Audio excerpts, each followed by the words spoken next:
रामलाला, ओ रामलाला, ओ रामलाला। रामलाला। अरे हाँ, अभी आया। रामलाला। अरे कहा हुआ? अरे अरे ये तो चचानर की হলো। পার্থকে খুঁজে পাওয়া যাচ্ছে না রামলাল্লাহ। তুমি চলো, তুমি একটু চলো না। हाँ ढूंढे पच्छो ना, ढूंढे पच्छो ना मतलब কি আছে? সব জায়গা ঢুঁড়ে দেখেছো? আশেপাশে কোথাও নেই, হোস্টেলেও পাওয়া যায়নি। তুমি একটু চলো রামলাল্লাহ, তুমি চলো না রামলাল্লাহ, চলো চলো। চল জ্যান্ত একটা লড়কা কোথায় যাবে? চলো চলো চলো, সব ঢুঁড়ে দেখি কোথায় গেল।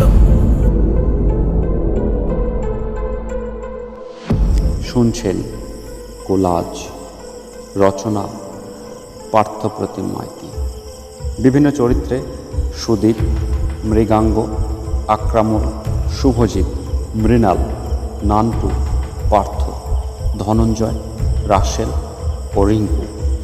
গল্প পাঠে অরুণ। এডিটিং, পোস্টার ডিজাইনিং ও সাউন্ড এফেক্টস নান্টু। শুরু হচ্ছে আজকের গল্প কোলাজ।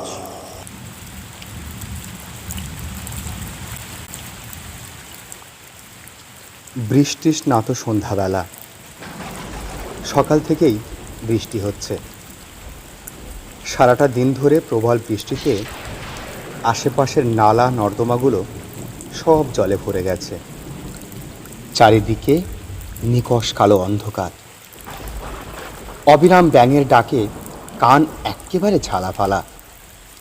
চারিদিকে বিশাল বড় বড় আম, জাম, কাঁঠাল ও বিভিন্ন ঝোপঝাড় ঘন জঙ্গল তৈরি করে দাঁড়িয়ে আছে।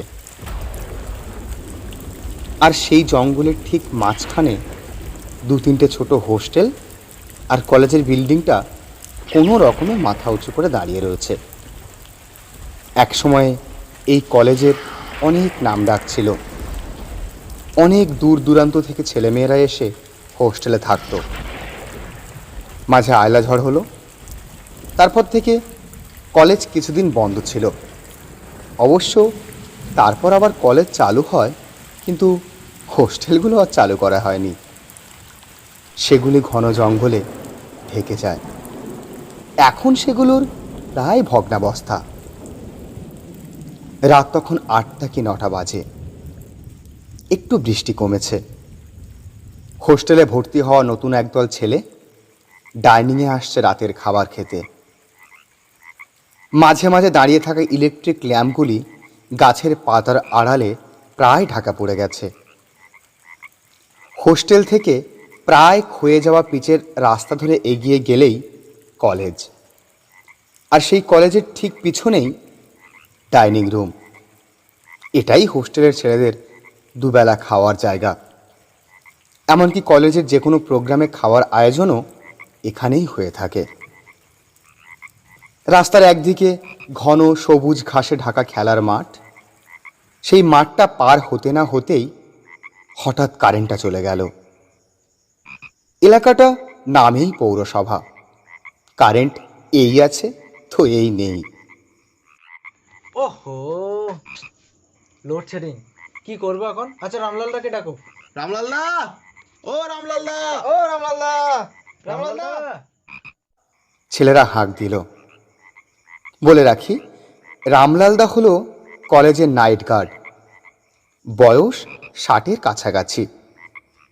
একটার পর একটা ব্যাচ হোস্টেল ছেড়ে চলে গেছে, কিন্তু ইনি সেই দাদাই থেকে গেছেন। এত অন্ধকারে হাঁটা যায়?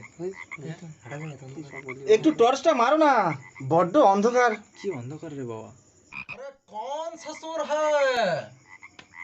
अरे 1 मिनट रुक जाइए, अभी आया। রামলাল তার বিশাল বড় টর্চ নিয়ে নিচে নেমে এলো।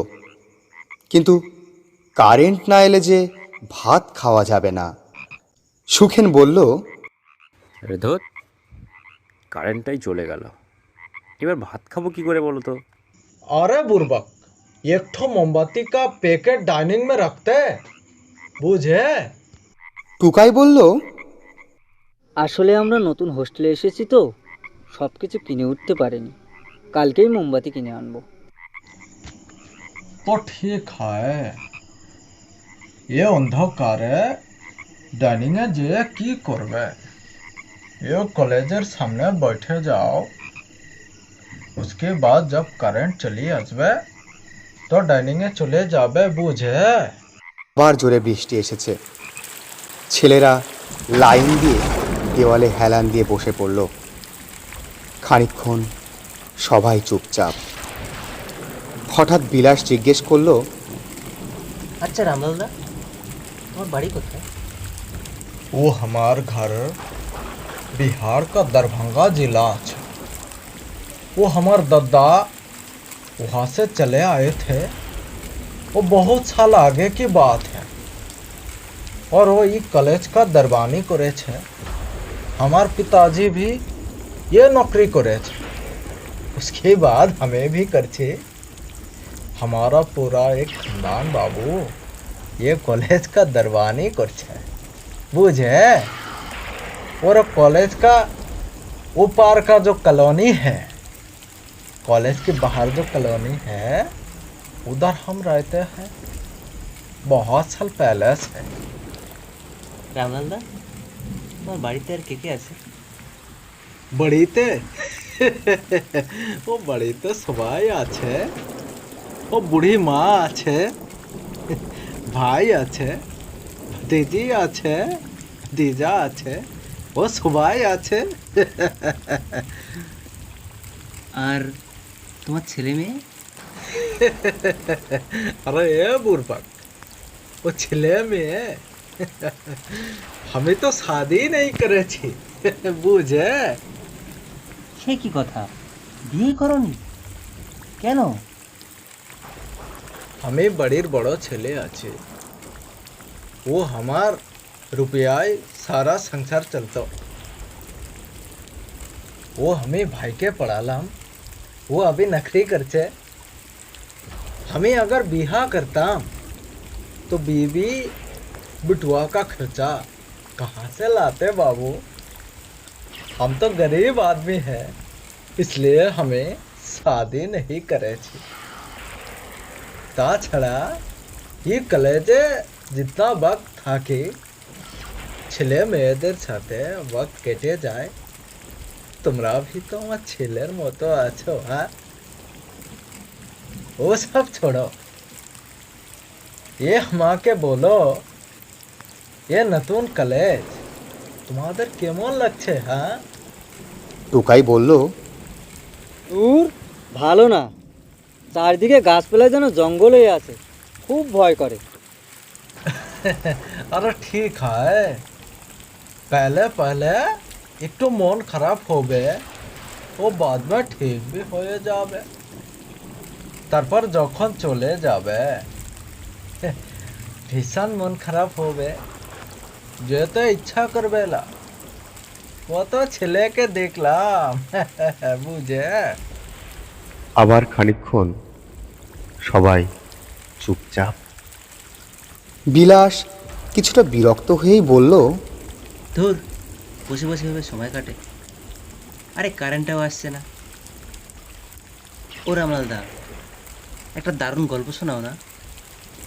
রামলাল গায়ে পাতলা একটা জামা পরেছিল।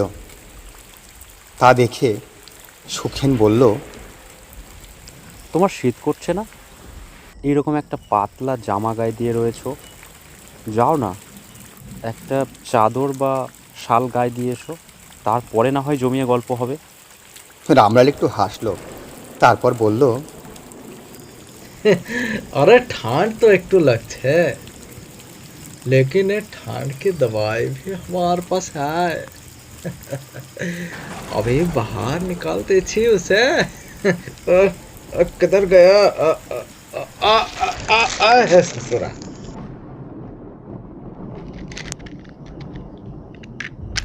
বলেই পকেট থেকে একটা বিড়ি বের করে ধরালো।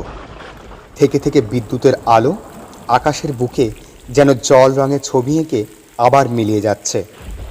আর সেই বিদ্যুতের আলোয় পৃথিবীটা যেন একবার করে জেগে উঠে আবার ঘন আঁধারের চাদরে মুড়ি দিয়ে ঘুমিয়ে পড়ছে। মাঝে মাঝে বৃষ্টির ফোঁটাকে তোয়াক্কা না করেই রামলালের মস্ত টর্চের আলো ছুটে চলে যাচ্ছে ক্যাম্পাসের এদিক থেকে ওদিক। আর সেই ক্ষণিকের আলোয় চারিদিকের বিশাল বড় বড় আম, কাঁঠাল গাছ আর বিভিন্ন ঝোপঝাড়ের জঙ্গল আবছায়াতে ভেসে উঠছে। স্পষ্ট দেখা যাচ্ছে কিভাবে আষাঢ়ের নবাগত পাগল বর্ষার ফোঁটা মাঠের কোমল কচি ঘাসগুলোকে বিদ্ধ করছে। টুকাই বলল, আচ্ছা রামলালদা, তুমি এই কলেজে একা পাহারা দাও, তোমার ভয় করে না? আমার তো এখানকার প্রত্যেকটি বিল্ডিং কেমন যেন ভুতুড়ে মনে হয়। চারদিকে বন জঙ্গলে ঘেরা, আর মাঝে মাঝে একটা করে বিল্ডিং, কেমন যেন গাটা ছমছম করে ওঠে। বিড়িতে বেশ কয়েকটা বড় বড় টান দিয়ে গাটা গরম করে নিয়ে বলল,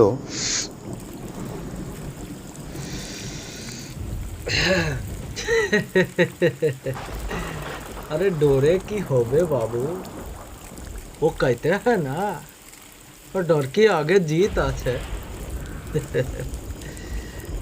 যখন ज़्यादा डर লাগে তখন একটু গান করি। अरे जिया तू बिहार के लाला, अरे जिया तू हजार साला, तेनु नाची के तेनु गाई के, अरे तेनु नाची गाई सबका मन बहलावा रे भैया।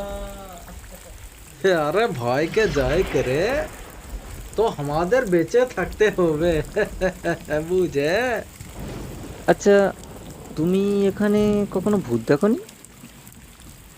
हाँ देखेছি कि ना हमें জানি না, लेकिन एक घटना ঘটেছিল, ও শুনে তোমরা ঠিক করবে कि वो भूत है कि का है। पहले सोचেছিলাম कि তোমাদের বলবো না, लेकिन পরে सोचे দেখলাম তোমাদের বলা জরুরি আছে। কেন কি তোমরা 2টা বছর এখানে থাকবে, 2 বরস থাকবে, তো তোমাদের জানা জরুরি আছে, তোমরা সাবধান भी হতে পারবে। হ্যাঁ ঠিক है। কি হয়েছিল বলো না। হ্যাঁ বলো না। বলো না কি হয়েছিল। लेकिन पहले বলছি ये नया जगह আছে, रात 10 बजे की बाद বাইরে আসবে না। तो रात 10 बजे की बाद घुंघरू की आवाज सुनते भी पारो, लेकिन खबरदार বাইরে আসবে না। और अगर कोई प्रॉब्लम होवे तो तुम लोग আমাকে জানাবে। সুখেনের খুব সাহস। সে বলল, কিন্তু কে এই নুপুরওয়ালি, আর বাইরে বের হলেই বা কি হবে এমন? अरे বলছি, সব বলছি, थोड़ा ठहरी है, সব বলছি। গল্প শোনার জন্য সবাই গা ঘেঁষাঘেঁষি করে বসেছে। রামলাল তার গল্প শুরু করলো। ओ आज से 10 बरस हो गए, उससे ज़्यादा भी हो गए। वो जो बैरर हॉस्टल, उधर कुछ लड़का लोग थकतो, लेकिन एक लड़का ने गजब का एक घटना कर ली। ऐसे भी आयला की बात, कॉलेज की काम भी बंदो छिलो, हॉस्टल भी बंदो छिलो किछु दिन, लेकिन वो लड़का जो गजब का घटना घटा लो, उसकी बात तो बैरर हॉस्टल मान लो बिल्कुल बंद हो गए। वो दिन हमें घर থেকে रोटी और चिकन लिए এসেছিলাম। ऐसे हमें रात করে খাই, सबे हाथ मुख धोए खेते बसेছি के हठात बाहर की हॉस्टल में से लंटुआ बाबू, सुभाष बाबू আমাকে ডাকছে। রামলাল্লা, ও রামলাল্লা, ও রামলাল্লা। वो বাইরের हॉस्टले नंटुआ बाबू, पार्थो बाबू, धना बाबू, संजय बाबू, सुधीर बाबू, 7 लड़के तक तो। রামলাল্লা, পার্থকে খুঁজে পাওয়া যাচ্ছে না রামলাল্লাহ। তুমি চলো, তুমি একটু চলো না। চলো রামলাল্লাহ, চলো চলো চলো। ও আমি অবাক হয়ে জিজ্ঞাসা করলাম, পাছনা মানে কি আছে? আশেপাশে কোথাও নেই, হোস্টেলেও পাওয়া যায়নি। তুমি একটু চলো রামলাল্লাহ, তুমি চলো না, চলো, চলো চলো, চলো চলো। वो किधर गया? चलो ढूंढते हैं उसको। ঘড়িতে তখন দেখলাম রাত 2টা বাজে। হাতে আমার লাইটটা নিয়ে আমি দৌড়ে বেরিয়ে গেলাম। वो बाकी लड़का लोग सब ढूंढना शुरू করে দিয়েছে पहले से, কিন্তু वो लड़का পার্থ বাবু ও যাবে কোথায়? ও আমি বললাম, आखिर में কে দেখেছো ওকে? ও সুদীপ বাবু শুনকে বলল, আমি দেখেছি, ও বারান্দায় বসে কোলাজ বানাচ্ছিল। আমি সিনেমা দেখছিলাম, সিনেমাটা শেষ হতেই ঘুমাতে যাব, শুনি পার্থ গান গাইছে। ভাবলাম রাত জেগে কোলাজ করছে আর হয়তো গান গাইছে একা একা। কিন্তু খানিক পরে হঠাৎ শুনি ও ফিসফিস করে বলছে, না তুমি এসেছো? আমি তোমার জন্য কখন থেকে বসে আছি, আর এই তোমার আসার সময় হলো বলো? আর তারপরেই সেই মেয়েটা উত্তর দিল, তাই বুঝি? আচ্ছা, আর কোনো দিন হবে না বাবু, প্রমিস।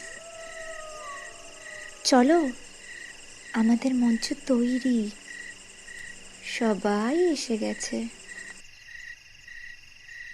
আমি এর মাথা মুন্ডু কিছুই বুঝিনি।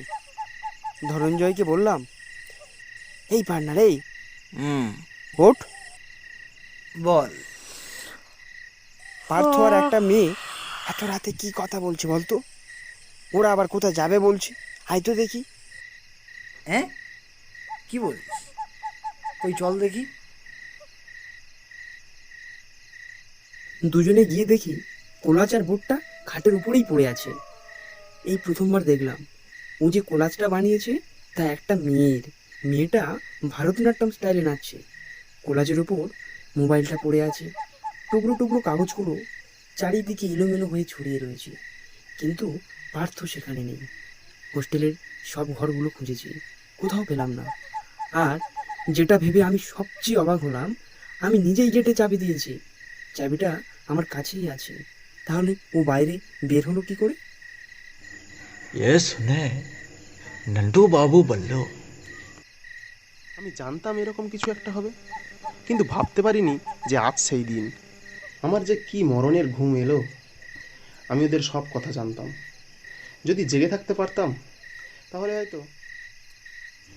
সুদীপ বাবু বলল, তার মানে তুই কি জানতিস সেটা তো বল। দেখ, এসব প্রশ্নের উত্তর দেওয়ার এখন সময় নয়। হ্যাঁ, কাজ চারিদিকে চল, খুঁজে দেখি মুহূর্তের মধ্যে কিছু উবে যাবে নাকি। আমি পরিষ্কার আন্দাজ করতে পারলাম ঘটনাটা কি ঘটেছে। আমি সবাইকে বললাম, আমার সাথে এসো, আমরা বাইরের বিল্ডিংগুলো ঢুঁড়ে দেখব। ও ক্যাম্পাসের বাইরে একই মডেলের 10টা বিল্ডিং ছিল। आगे एखाने लड़का लोग रहता, फिर जब बाढ़ आते थे परे बिल्डिंग गुलो सब नष्ट होए गेलो।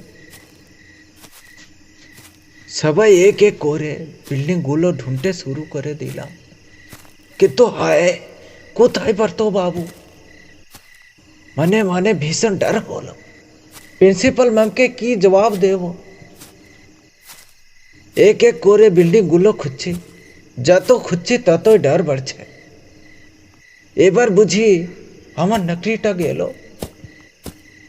এভাবে 6-7টা বিল্ডিং খুঁজেছি কি সঞ্জয় বাবু হঠাৎ বলে উঠল, এই সবাই চুপ কর, চুপ চুপ চুপ। এখানে কার একটা গলার আওয়াজ শোনা যাচ্ছে না? সবাই কান খাড়া করে শুনতে লাগলো। ও আওয়াজটা আসছে দক্ষিণ দিকের বিল্ডিংটা থেকে। ও দিকে আমরা চলতে শুরু করে দিল। চারিদিকে কাটা গাছের ঝোপ, और কিছুটা দূরে দাঁড়িয়ে আছে 100 বছরের পুরনো আম কাঁঠাল গাছ। আমরা সেই কাটা ঝোপ ছড়িয়ে এগিয়ে চলেছি। যখন একেবারে কাছে পৌঁছালাম তখন দেখি ও ভাঙা ছাদে দাঁড়িয়ে আছে আমাদের পাঠুয়া বাবু। ও হাততালি দিচ্ছে আর বলছে, क्या बात नैना, लव यू डार्लिंग। এবার যা ঘটলো তার জন্য আমরা কেউ তৈয়ার ছিলাম না। फिर हमरा देखलाम वो टूटा फूटा छादेर ऊपर पार्थो बाबूर सामने लागছে একটি মেয়ে। फिर वो भारी चांदनी में हमरा स्पष्ट वो लड़की के देखला। वो लाल साड़ी परा, हाथ भरती कंगन, तार से की उद्दम नृत्य।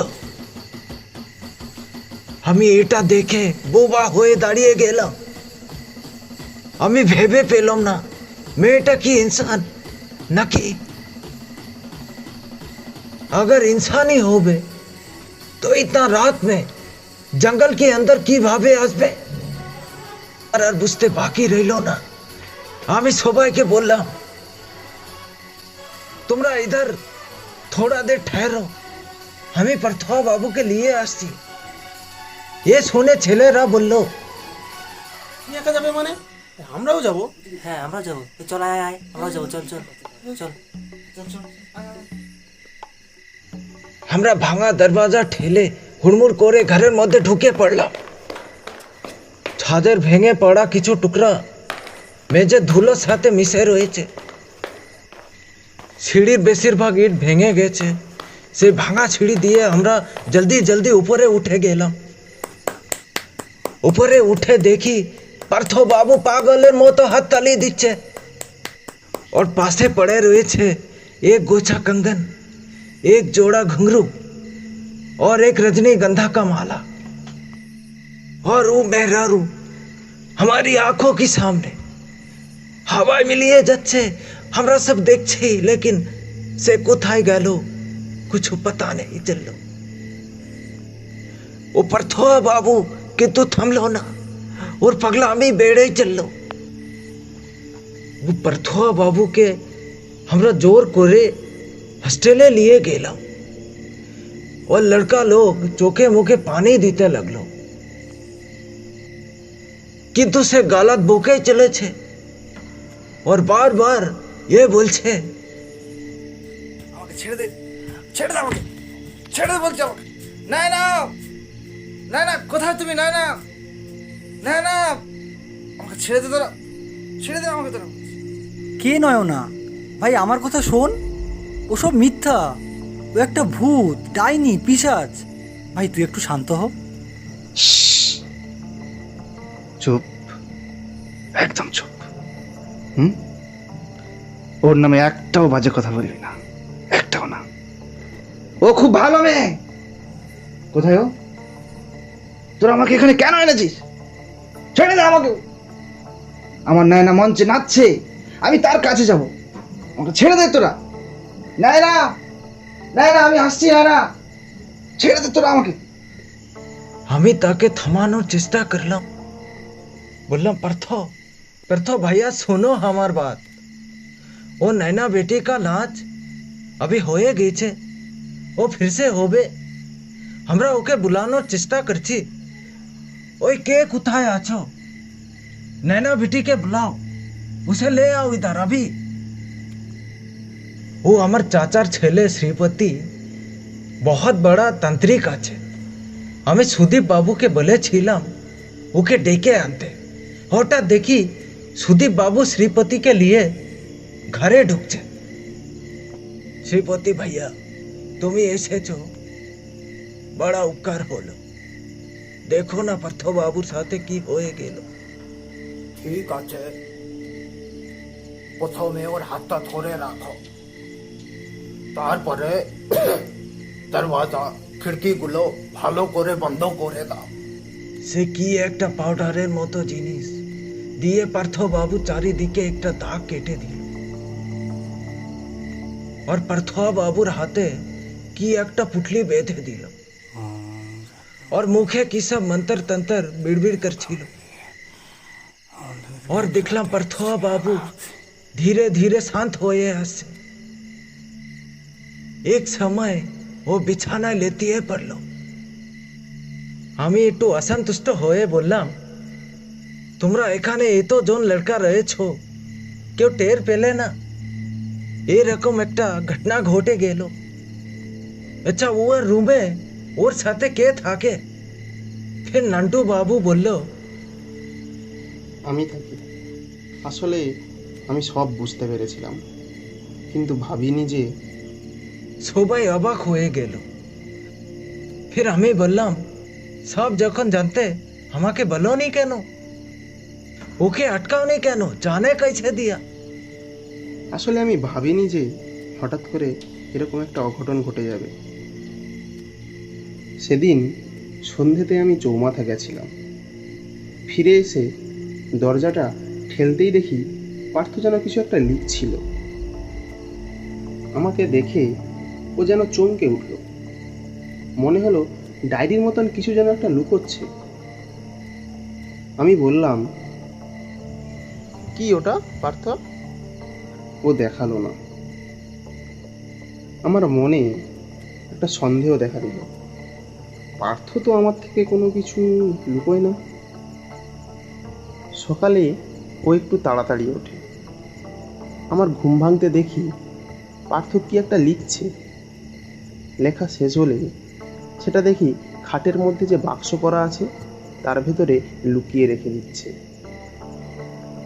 আমি যে সব দেখে ফেলেছি সেটা ওকে ধরা দিলাম না। মনে মনে যেন একটা তাড়না খেলে যাচ্ছে যে কি এমন জিনিসটা যেটা পার্থ আমার কাছ থেকে লুকোতে চায়। দুপুরে কলেজে টিফিনের সময় আমি কাউকে না জানিয়েই একা একা রুমে এসে বাক্সটা খুললাম। ওপরে ওর কয়েকটা জামা, তারপরে কিছুটা বই। সেগুলো সরাতেই দেখলাম খবরের কাগজের একটা মোড়ক, যার মধ্যে একজোড়া ঘুঙুর আর 2 গোছা কাঁচের চুড়ি। সেগুলোর নিচে একটা ডায়েরি, এমনভাবে মোড়া দেখলে মনে হবে যেন একটা ফটো ফ্রেম। আমি ভীষণ অবাক হয়ে গেলাম, এগুলো কার জন্য? ডায়েরিটা খুলে কয়েকটা পাতা উল্টালাম। দেখি মাঝের দিকের একটা পাতায় তারিখ লেখা 12ই মার্চ। লিখছে, কাল তোমাকে দেখে আমি আর নিজেকে সামলাতে পারছি না। আঁধারে জীবনে তুমি যেন জ্যোৎস্না এনে দিলে। আমি পাগল তোমায় ভেবে, তোমায় দেখে। জানি না কাল আসবে কি না। তুমি না এলে আমি নিজেই চলে যেতাম তোমার ঠিকানায়। কেন ঠিকানাটা বলে গেলে না? তুমি নাচলে আমার হৃদয়ে ভূমিকম্প হয়, তুমি হাসলে সুনামি হয়। তুমি কেঁদো না যেন, ইছামতিতে বান রেখে যাবে। পরের পৃষ্ঠা, তারিখ লেখা 13ই মার্চ। খুব খুশি হলাম কাল তুমি এসেছিলে। তুমি অসাধারণ নাচতে পারো। আজ আমি তোমাকে একটা কথা বলবো, আমার মনের কথা। আমি তোমাকে ভীষণ ভালোবেসে ফেলেছি। কয়েকটা পাতা পরে আবার লেখা 16ই মার্চ। আজ আমার জীবনের সবচেয়ে আনন্দের দিন। আমাদের বৈধ প্রেম শুরু আজ থেকে। তারিখটা আমার চিরকাল মনে থাকবে। তুমি নাচ ভালোবাসো আর আমি গান। বিয়ের পর যখন আমরা একসাথে থাকব, সারা দিন তুমি নাচবে আর আমি তোমায় শুধু 2 চোখ ভরে দেখব। দেখেছো, এখনো জানা হলো না তুমি কোথায় থাকো। এবার কয়েকটা ছেঁড়া পেজ, তারপরে লেখা 20শে মার্চ। তোমার মনে অনেক কষ্ট, আমি সব বুঝতে পারি। আমি তো সেগুলো শুনতে চাই, কিন্তু তুমি বলতে চাও না। আজ আমি তোমাকে একজোড়া নূপুর উপহার দেব। তোমার পায়ে নূপুর যে কি ভালো মানায় না, সে কি বলবো। নূপুর পরে তুমি আমার সামনে ঘুরে বেড়াবে। আমার তখন খুব ভালো লাগবে। 22শে মার্চ লিখছে, তুমি আমার সাথে রোজ দেখা করতে আসো। আমি তোমাকে নিয়ে যে একটু কোথাও ঘুরতে যাব সে আর হয় না। তোমার যত ভয় খালি। ভালোবাসলে ওসব ভয় ডর করতে আছে বলো? যাগে, আমার শুনে খুব আনন্দ হচ্ছে যে কাল তোমার নাচ। তুমি বিরাট বড় প্রোগ্রামে নাচ করবে।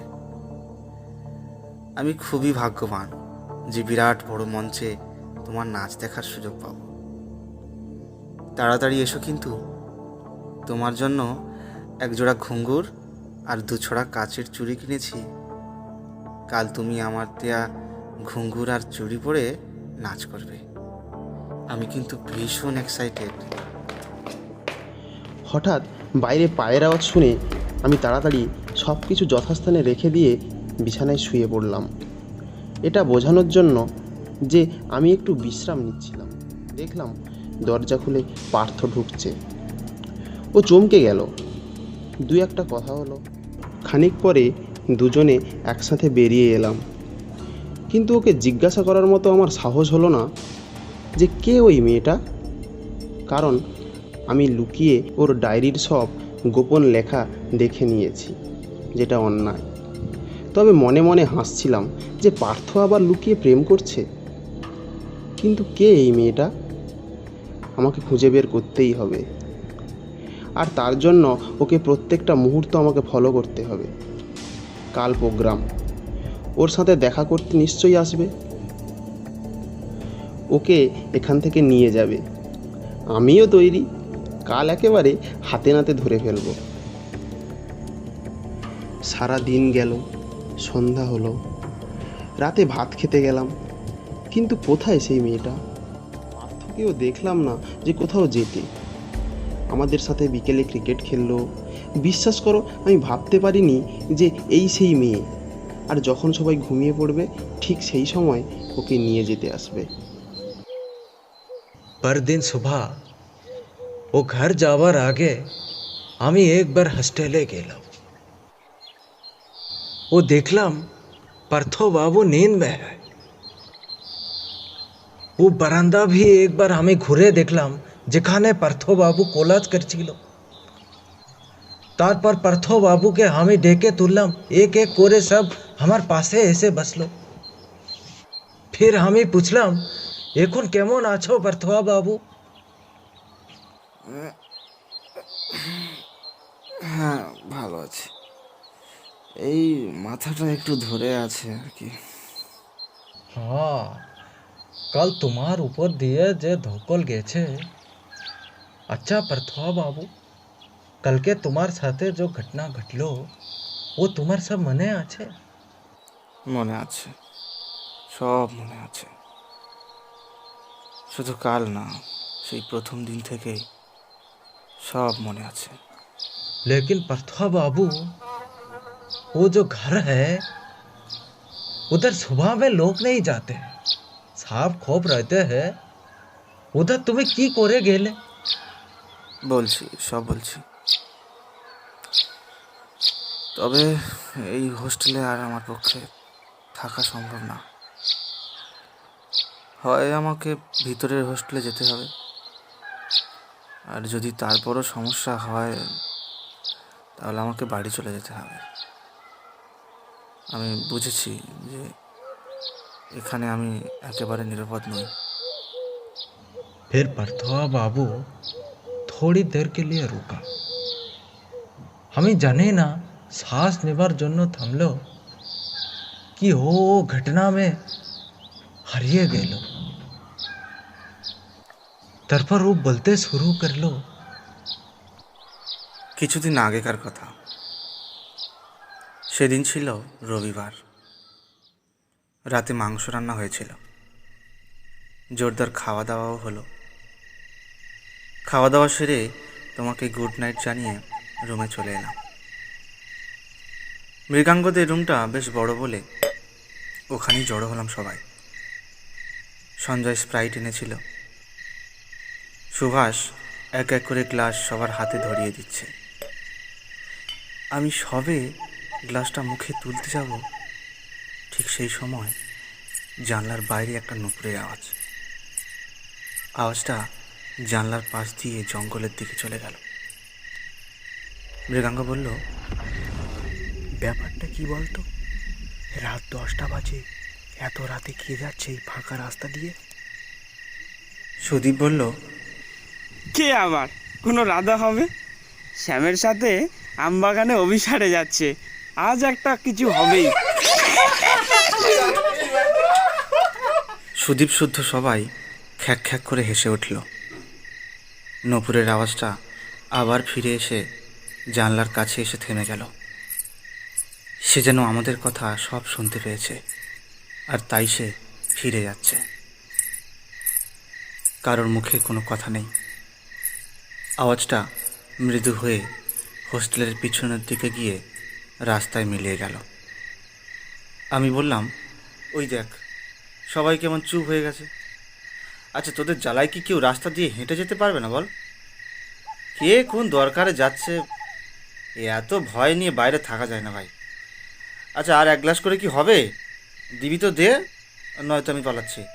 আমার কিন্তু অনেক কাজ বাকি ভাই।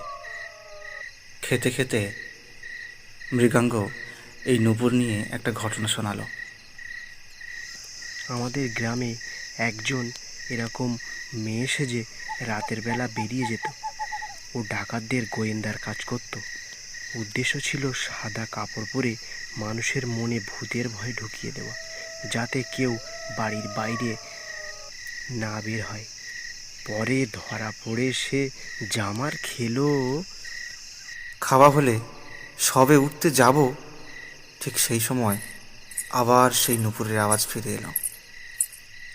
এবার সঞ্জয় উত্তেজিত হয়ে বলল, এই চল তো দেখি কে আজকে উইকেটের বাড়ি মেরে সব ধাপ্পাবাজি বের করে দিই। আমরা সবাই দল বেঁধে বেরিয়ে গেলাম। সেদিন বোধহয় পূর্ণিমা ছিল। শ্রাবণের ঘন মেঘ সরিয়ে আকাশে জ্যোৎস্না ফুটেছে। চারিদিকের রাস্তাঘাট দিনের আলোর মতো স্পষ্ট হয়ে আছে। আশেপাশে খুঁজে দেখলাম, কিন্তু কেউ কোথাও নেই। চারিদিকে একেবারে শুনশান। খালি কয়েকটা কুকুর সানশেডের নিচে গুটি সুটি মেরে শুয়ে আছে। সুদীপ বলল, না, শালা পালিয়েছে। আমাদের কিন্তু এভাবে তেড়ে আসা ঠিক হয়নি। যদি দল বেঁধে আবার ফিরে আসে। তাই আর ঝামেলা না পাকিয়ে যে যার রুমে চলে গেলাম। ঘুমোতে যাওয়ার আগে ধনঞ্জয় কিন্তু আমাকে বলেছিল, পার্থ, আমার কিন্তু ব্যাপারটা ভালো ঠেকছে না। দেখ, ও যদি কোনো ডাকাতের গোয়েন্দা হয়, তবে নূপুরের আওয়াজটা হঠাৎ মিলিয়ে গেল কোথায়? ছুটে পালিয়ে গেলে তো আওয়াজ পাওয়া যেত, তাই না? আর তুই এটা লক্ষ্য করেছিস কিনা জানি না, আমি কিন্তু দেখেছি যে একটা মানুষ হেঁটে চলে গেল আর তার কোনো পায়ের ছাপ নেই। আমার মনে হয় এর মধ্যে কিছু একটা গণ্ডগোল তো আছেই। আমি সেসব উড়িয়ে দিয়ে বললাম, আরে ওসব ছাড়, তুই এখন যা, সে তো পালিয়ে গেছে, পরে এলে আবার দেখা যাবে। তুই এখন যা, ঘুমিয়ে পড় যা। ধনঞ্জয় চলে গেল। আর্টিস্ট স্যার আমাদের কোলাজ বানাতে দিয়েছেন। প্রতিদিনের মতো আমিও কোলাজের কাজে বসে গেলাম। যেখানে বসে কোলাজের কাজ করি সেটা তো রাস্তার একদম কাছেই। সরু বারান্দায় একটা চৌকি পাতা থাকে। বারান্দার ধার দিয়ে রাস্তাটা সোজা জঙ্গলের ভিতর দিয়ে চলে গেছে। যত রাত বাড়তে থাকে, পাশের ঝোপ থেকে লক্ষ লক্ষ ব্যাঙ আর ঝিঁঝির গানও পাল্লা দিয়ে বাড়তে থাকে। আগেই বলেছি যে সেদিন বোধহয় পূর্ণিমা ছিল। মেঘ ঠেলে আকাশে রূপোর থালার মতো চাঁদ দেখা দিল। এমন অসাধারণ মুহূর্তে কার না মনে গান আসে বলো? নিজের মনে গুনগুন করে গান গাইছি।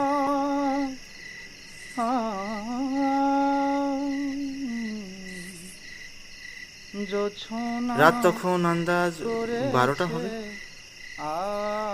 আমার কোলাজের কাজ প্রায় শেষের পথে। আমি আঁকছি একটা মেয়ে, সে নাচছে, তার পায়ে ঘুঙুর, পরনে টকটকে লাল শাড়ি। হঠাৎ খেয়াল হলো যে তারের জাল দিয়ে ঘেরা বারান্দার ওপারে কেউ এসে দাঁড়িয়েছে। মুখ তুলে সেদিকে তাকাতেই দেখলাম সত্যি সত্যি একটা মেয়ে, অত্যন্ত সুন্দর দেখতে একটা মেয়ে। সাদা জ্যোৎস্নায় তার শরীর রক্তমুখী নীলার মতো চকচক করছে। সবচেয়ে বেশি অবাক হলাম যেটা দেখে, যে আমি যে মেয়েটার ছবি নিয়ে কোলাজ বানাচ্ছি সেই মেয়েটার সাথে এর হুবহু মিল। এই মেয়েটার পরনে লাল শাড়ি পরা, খোপায় বেলফুলের মালা, কানে দুল, সিঁথিতে সীতাবাটি, গলায় মালা, চোখে কাজল আর ঠোঁটে গোলাপি লিপস্টিক। মেয়েটা হাসছে, তার হাসি যে কত মধুর আমি কি করে বোঝাবো। কিন্তু কেই মায়াবী, মেয়েরা বুঝি এত সুন্দর হয়? তার রূপের আগুনে আমার দু চোখ যেন ঝলসে যাচ্ছে। আমি তার দিক থেকে চোখ ফেরাতে পারছি না, ফেভিকুইকের মতো আটকে গেছে। হায় ভগবান, এ কি সত্যি নাকি মায়া? হঠাৎ মেয়েটা বলল, কি হলো, থামলে কেন? গাও, তুমি তো খুব দারুণ গান জানো। আমি একেবারে চমকে উঠলাম। তার গলার স্বর তার রূপের চেয়েও কয়েক হাজার গুণ বেশি মধুর। সেই স্বর এত মিষ্টি যে আমি তার দিকে কেবল বোকার মতো তাকিয়ে রইলাম। একটু পরে মোহ ভেঙে বললাম, তুমি কে? এত রাতে এখানে? সে একটু খিলখিল করে হেসে বলল,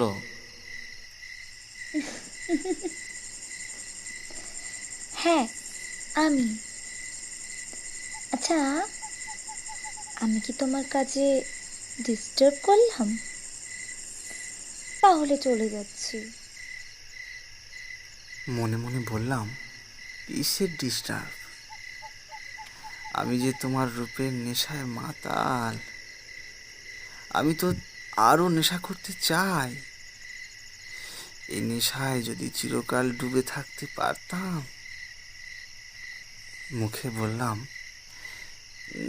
না না, তা কেন হবে? কিন্তু এই নির্জন পথ দিয়ে যাবে কোথায়? যদি বলি তোমার সাথে দেখা করতে এসেছি। আমার সাথে? মানে? হ্যাঁ, তোমার সাথেই। আমি তো প্রতিদিন তোমাকে লুকিয়ে লুকিয়ে দেখি, তোমার গান শুনি আর চলে যাই। আজ ভাবলাম তোমার সাথে আলাপ করেই যাই। তোমার যে কি ভালো গলা না, আর এমনিতে গান শুনলে না আমার সারা শরীর নেচে ওঠে। গাও না, গাও। তুমি আমাকে গান শোনালে তার বদলে আমি তোমাকে নাচ দেখাতে পারি। তবে দেখে বলতে হবে কিন্তু কেমন হয়েছে। মেয়েটা ঠিক যা যা বলছে আমি মন্ত্রমুগ্ধের মতো তাই তাই করে যাচ্ছি। আমি উন্মাদের মতো একের পর এক গান গেয়ে চলেছি, আর সে গানের তালে তালে নেচেই চলেছে। তার কোনো ক্লান্তি নেই, থামা নেই। কিভাবে সারাটা রাত কেটে গেল জানি না। একটা সময় সে নাচ থামিয়ে বলল, আজ যাই, এখনই সকাল হয়ে যাবে। আমি এভাবে এসেছি, কেউ দেখে ফেলতে পারে। তুমি এবার ঘুমোতে যাও, কাল আবার আসবো। আমার মন চাইছে না তাকে যেতে দিই, ইচ্ছে করছে তাকে ফিরিয়ে আনি, আমার পাশে বসায়। সে আরও কিছুক্ষণ থাকুক আমার সাথে। আমি একটা কথা ভেবে দেখিনি, যে একটা মেয়ে সারা রাত বাড়ির বাইরে, আর সে আমার সাথে এই জঙ্গলি জায়গায় নেচে চলেছে। এটা কি সম্ভব? বরং তার বদলে সমস্ত যুক্তিকে ছুঁড়ে ফেলে তার প্রেমের জালে নিজেকে জড়িয়ে নিলাম। ভাবতে লাগলাম সে আবার কখন আসবে।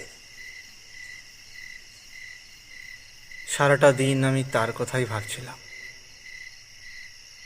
তাকে নিয়ে 2-4 কথা ডায়েরিতে লিখেও রাখলাম। সেদিন ছিল 12ই মার্চ, যেদিন তার সাথে আমার প্রথম দেখা হলো।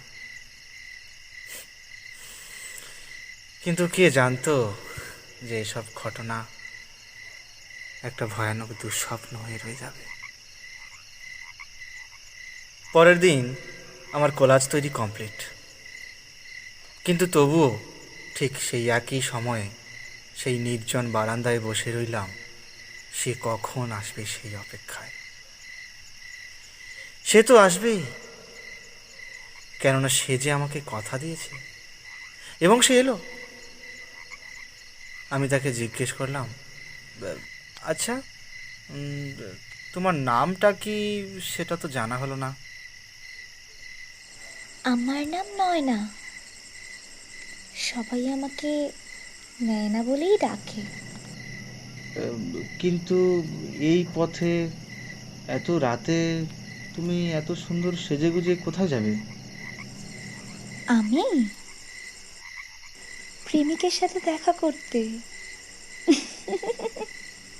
বলে সে খিলখিল করে হাসতে লাগলো। তারপর বলল, আরে না না, এই পথ দিয়ে নাচ শিখতে যাই মিনাপুরে একজন ম্যাডামের বাড়িতে। ওই যে মাঠের ওপারেই তার বাড়ি। কিন্তু এত রাতে? হ্যাঁ, গভীর রাতে, যখন সবাই ঘুমিয়ে পড়ে উনি তখন নাচ শেখানো শুরু করেন।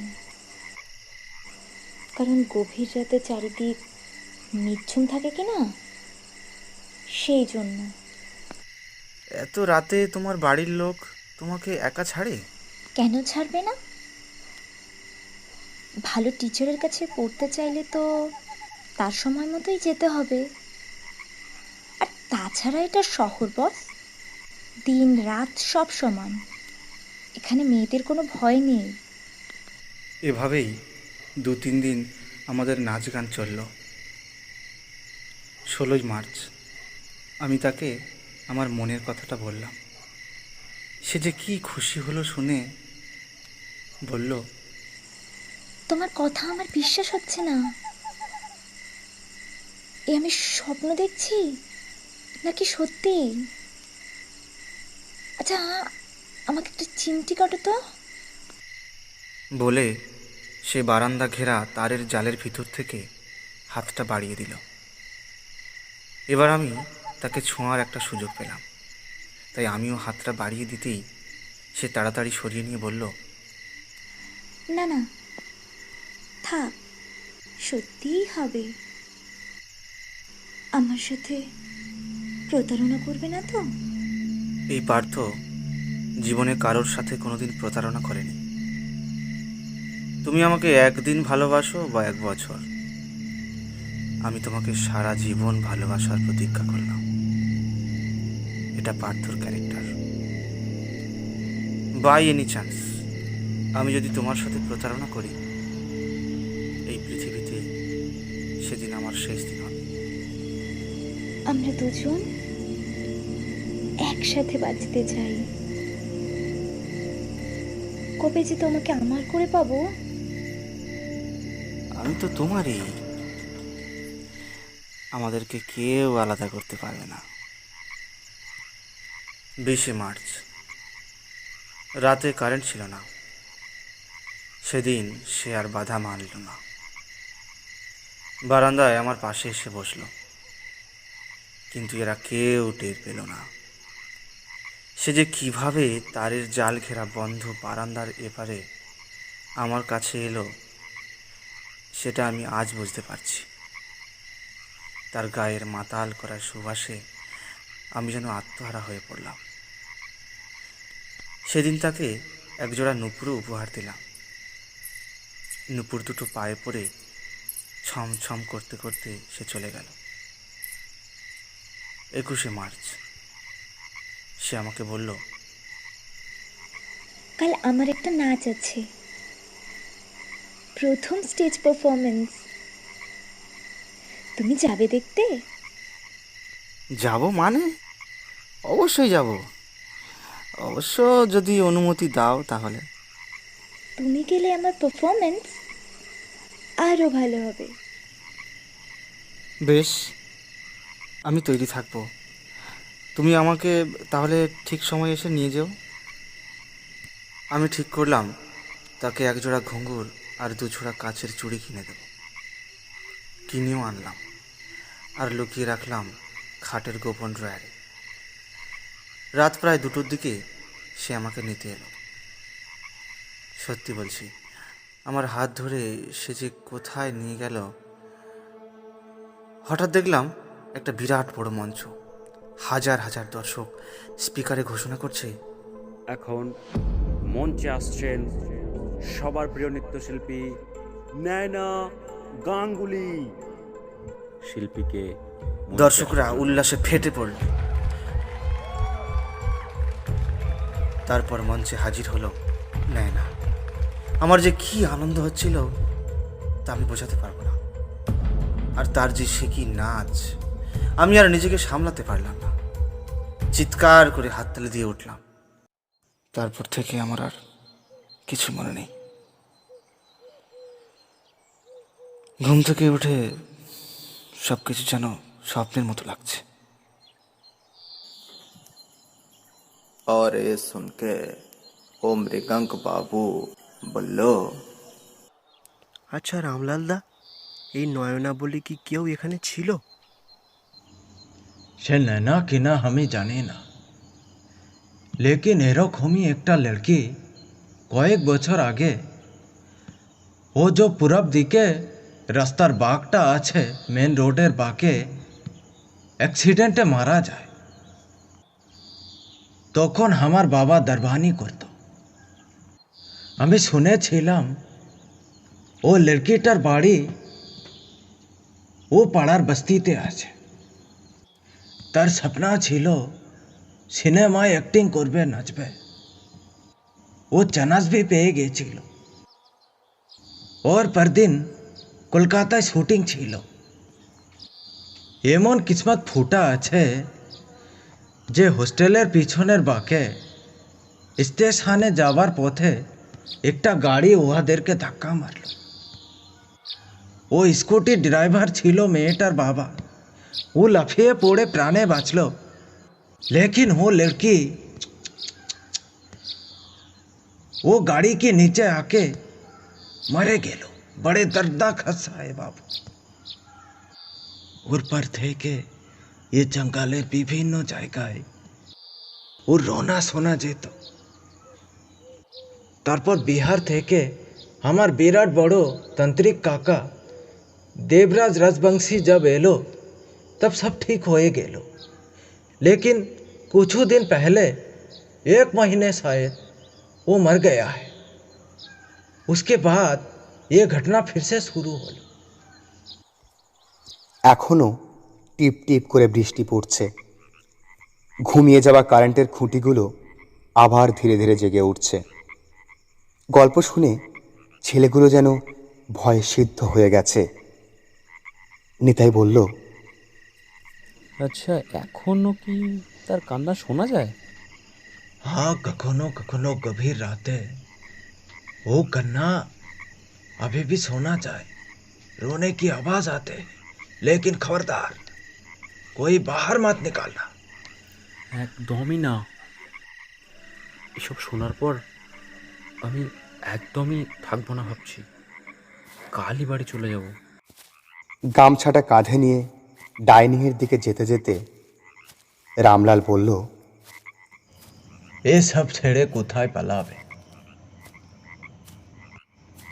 তোমাদের আগে भी तो তোমাদের মতো অনেকে পড়ে গেছে। জীবনে চলার পথে এরম সমস্যা তো লেগেই থাকবে।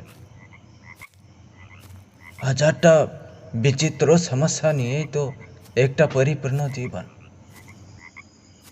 মাঝে মাঝে আমার মনে হয় এই জীবনটা আমার পার্থবাবুর কোলাজের মতো আছে। যেমন बड़ी शिद्दत से हमार पार्थवा बाबू छोटा छोटा टुकड़ा लेकर একটা সুন্দর কোলাজ তৈরি করেছিলেন, তেমনি ছোট ছোট অভিজ্ঞতা, ছোট ছোট সমস্যা, ये सब মিলে মিশে সুন্দর একটা জীবন গড়ে তোলে, ঠিক যেন কোলাজের মতো। হঠাৎ আবার প্রবল জোরে বৃষ্টি এলো, আর সেই বৃষ্টির শব্দের সাথে ভেসে এলো একটি মেয়ের কান্নার সুর। খুব কাছ থেকে যেন একটা নূপুর পরা মেয়ে বৃষ্টি মাখা ঘাসের উপর দিয়ে ছুটতে ছুটতে ঘন জঙ্গলের মধ্যে হারিয়ে গেল।